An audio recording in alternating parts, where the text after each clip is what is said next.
तो right now अभी IIT JEE 2000 advance का ऑफिशियल पेपर्स तो आ चुके हैं। अभी मैं आपका पेपर 1 में एक प्रॉब्लम डिस्कस कर रहा हूँ। तो ये IIT एडवांस 2024, ठीक है, ये पेपर 1, ठीक है बच्चों। तो ये क्वेश्चन दिया हुआ है, इलेक्ट्रोस्टैटिक्स का क्वेश्चन है। देखो एक ना ये नॉन कंडक्टिंग रिंग दिया हुआ है डियर स्टूडेंट्स। क्या दिया हुआ है? नॉन कंडक्टिंग, ठीक है, रिंग। क्या दिया? नॉन कंडक्टिंग रिंग दिया हुआ है, ठीक है। और इसका रेडियस दिया हुआ है R। रेडियस कितना दिया है? R दिया हुआ है। और ये हॉरिजॉन्टल सरफेस पर रखा हुआ है, मतलब टेबल पर जैसे हॉरिजॉन्टली ऐसे रखा हुआ है, ठीक है। और यहां पर एक चार्ज पार्टिकल Q है और मास M है, इसको ग्लूड किया हुआ है, ठीक है बच्चों, इसको ग्लूड चिपकाया हुआ है। और दूसरा एक चार्ज पार्टिकल है Q और उसका मास दिया है M। वो अपने इक्विलिब्रियम पोजीशन के रेस्पेक्ट में ऑसिलेट कर रहा है विथ ए स्मॉल एंगल, ठीक है, ऑसिलेट कर रहा है। और इस केस में ओमेगा स्क्वायर की वैल्यू फाइंड करनी है, ठीक है, ओमेगा स्क्वायर की वैल्यू फाइंड करनी है। तो अब तुम्हें समझना है सिचुएशन को। बोलो, रिंग कैसा रखा है? हॉरिजॉन्टली रखा हुआ है। तो अब ये इक्विलिब्रियम पोजीशन, तो इक्विलिब्रियम पोजीशन तो यहीं पर तो होगा। ये तुम्हारा क्या हुआ? Fe हुआ और ये नॉर्मल फोर्स हुआ, ये दोनों बैलेंस कर रहे हैं।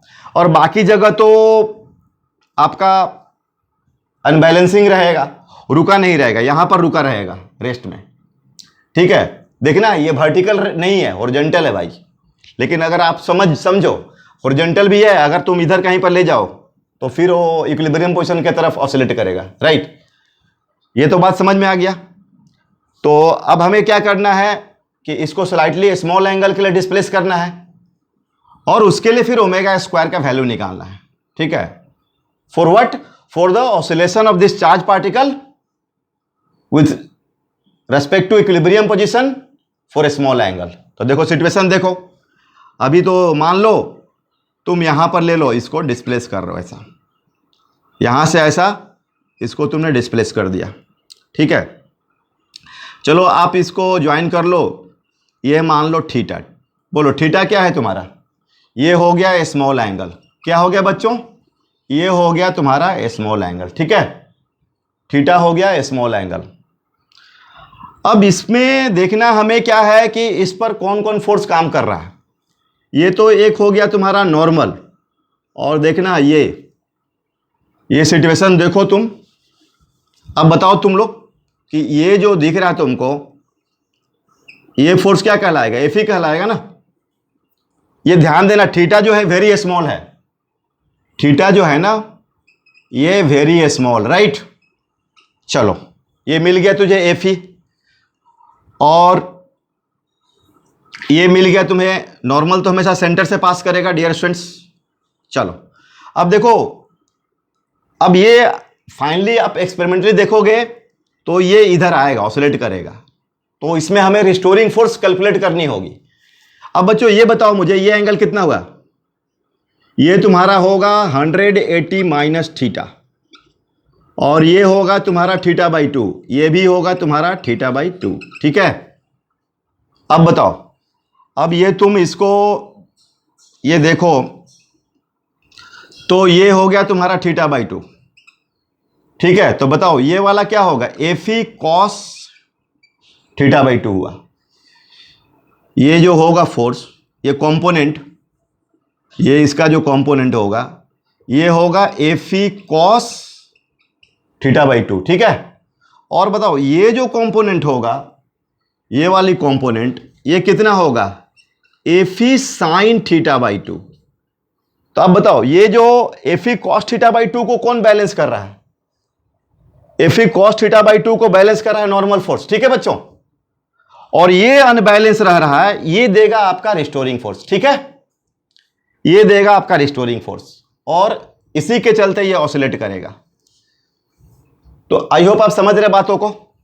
अब देखिए इसमें रिस्टोरिंग फोर्स कितना होगा? बोलो आप। F restoring Fe sine theta by 2। और ध्यान देना ये थीटा बहुत स्मॉल है, यहां पर डिस्टेंस कितना है? 2r।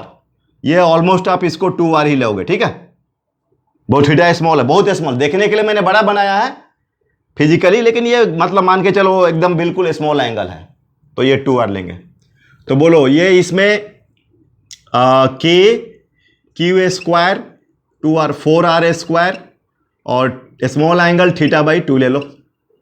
ठीक है, अब ये डायग्राम का तो कोई मतलब नहीं है, एफ रिस्टोरिंग सब दिमाग में सेट हो गया है आपको। अब चलो अब आगे इसको सॉल्व करते हैं। तो एफ रिस्टोरिंग बच्चों, अच्छा आपका डिस्प्लेसमेंट कहाँ उधर हुआ था, उस साइड, और डिस्प्ले ये रिस्टोर हो रहा है इधर, इसलिए माइनस साइन, तो माइनस के Q square by 4r square. इसको ऐसा करो, आर से मल्टीप्लाई डिवाइड कर दो, are Q into 2r theta.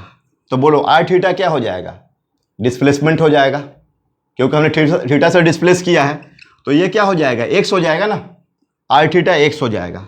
तो F R by mass acceleration तो हो जाएगा माइनस के का वैल्यू 1/4, तो 1/32 pi epsilon not q square m r q x हो जाएगा। ठीक है बच्चों, तो अब बताओ ये standard equation minus omega square x, तो बोलो ओमेगा स्क्वायर की वैल्यू कितना आ गया, q square 32 pi epsilon not m r q. ठीक है बच्चों, तो ये आपका आंसर हुआ। ओके।